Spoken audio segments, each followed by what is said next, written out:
Bonjour Pablo, bonjour Julie, bonjour Samuel, bonjour tous les enfants. Hier, souvenez-vous, on accueillait deux enfants de Barcelone et de Lombardie. Eh bien, aujourd'hui, c'est en France qu'on se rend pour accueillir deux nouveaux enfants. C'est Marilou et son frère Augustin. Bonjour à vous deux. L'histoire du jour, c'est Moustache qui a un rival.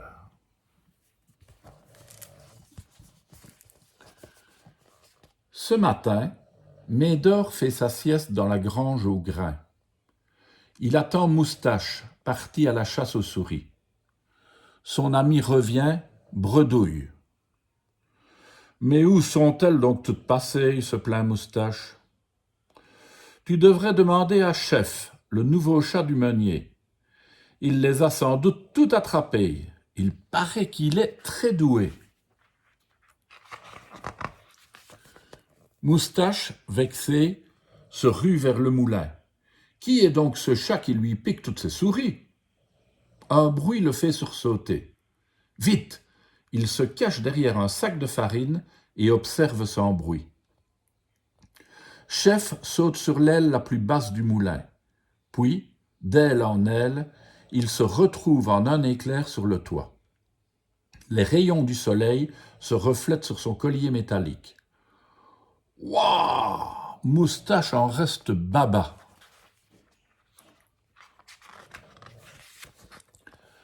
Arrivé au sommet, le chat fourre son nez dans un nid d'hirondelles et redescend très vite avec son butin.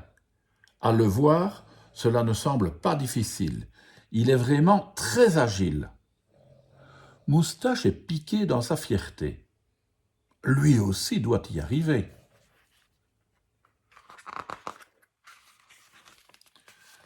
À son tour, Moustache saute sur l'aile la plus basse du moulin. Ah! Il vacille, puis rétablit son équilibre en moulinant des pattes. Hélas, il s'agite tant que l'aile du moulin finit par tourner sous son poids. Moustache retombe lourdement au sol. Aïe, ça fait mal.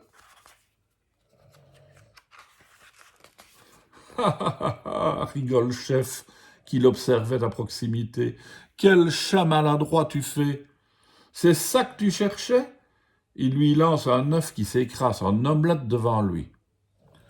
Le sang de Moustache se met à bouillir. Ses poils se hérissent. Nom d'un chat! En plus, il se paye ma tête!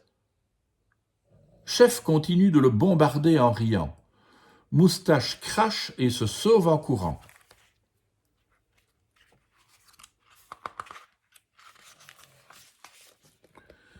Moustache escalade un gros chêne et se cache dans le feuillage.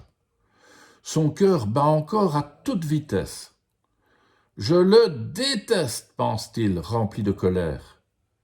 Peu à peu, il se calme en observant le village depuis son perchoir. Un attroupement sur la place attire son attention. Chef est en train de distribuer des gâteaux à tous les animaux. C'est sûr, ils l'adorent tous maintenant, se lamente Moustache. Mais pas autant que ce chien qui agite la queue à côté de lui. Mais, c'est Médor, s'écrie-t-il stupéfait. Le cœur de Moustache se serre. Ce maudit chat lui volerait-il aussi son ami? Vite! Il descend pour rejoindre Médor. Sur la place du village, il retrouve le chien ravi, le visage barbouillé de crème pâtissière. Chef fait des gâteaux drôlement bons, tu sais. Tu veux goûter? Hors de question, répond Moustache, bien trop fier. Je ne veux rien de lui.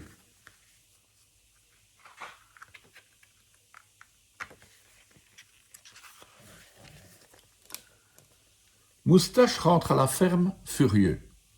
En chemin, il imagine sa vengeance. S'il s'empare de tous les œufs disponibles, Chef ne pourra plus faire de gâteau. Il ne sera plus la coqueluche de tous les animaux et Médor lui reviendra. Première étape, aller voir les poules de la ferme. Habilement, Moustache leur arrache la promesse de ne jamais plus en donner à Chef.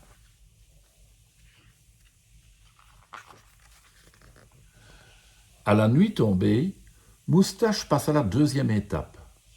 Il gagne le hangar à bateau et déniche des filets de pêche. « Que fais-tu » demande Médor qui dormait à la fraîche. « Je vais grimper dans les nids du clocher. Tu viens avec moi installer un filet de sécurité ?»« Tu devrais plutôt apprendre à faire des gâteaux, » répond le chien en se léchant les babines. « Médor, tu es bien trop gourmand.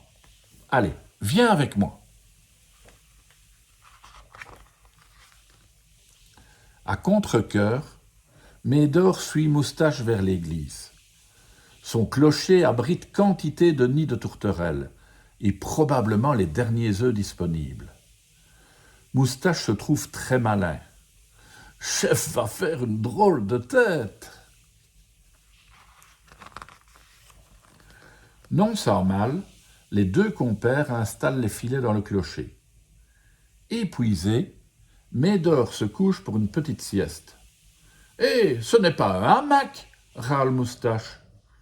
Mais Médor ne répond pas. Il a aperçu une ombre se faufiler dans la charpente du clocher.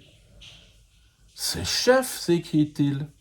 « J'avais raison, pense Moustache. Ce maudit chat est venu chercher les derniers œufs. Aïe, mon plan est en train de tomber à l'eau. » Du haut de son perchoir, Chef narque les deux amis. « Vous êtes arrivés trop tard !» C'est alors qu'une poutre vermoulue tombe dans un fracas épouvantable. Chef miaule de terreur. Coincé en haut du clocher, il ne peut plus redescendre. Devant son air affolé, Moustache oublie sa rancœur. « Laisse-toi tomber !» lui conseille-t-il en montrant les filets de pêche. Mais Chef tremble de tous ses membres. Il n'y arrive pas.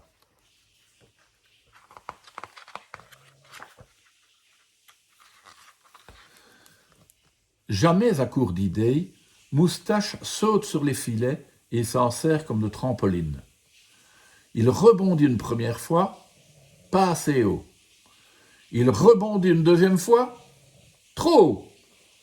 Enfin, à la troisième tentative, il attrape le chat et retombe avec lui. Ouf! « Merci Moustache !» lui dit Chef avec reconnaissance. « Heureusement que tu étais là. »« Finalement, je ne suis pas si maladroit ?» demande Moustache boudeur. « Si, mais tu es surtout très malin. Jamais je n'aurais pensé au filet, » reconnaît Chef. « Heureusement que Médor était là pour m'aider à les installer. À nous trois, on va pouvoir faire une super équipe, » s'exclame Moustache. « Et si tu nous apprenais à faire des gâteaux maintenant, » propose Médor, qui ne perd pas le nord. Et voilà comment Médor, Chef et Moustache sont devenus de bons amis. C'est toujours possible finalement.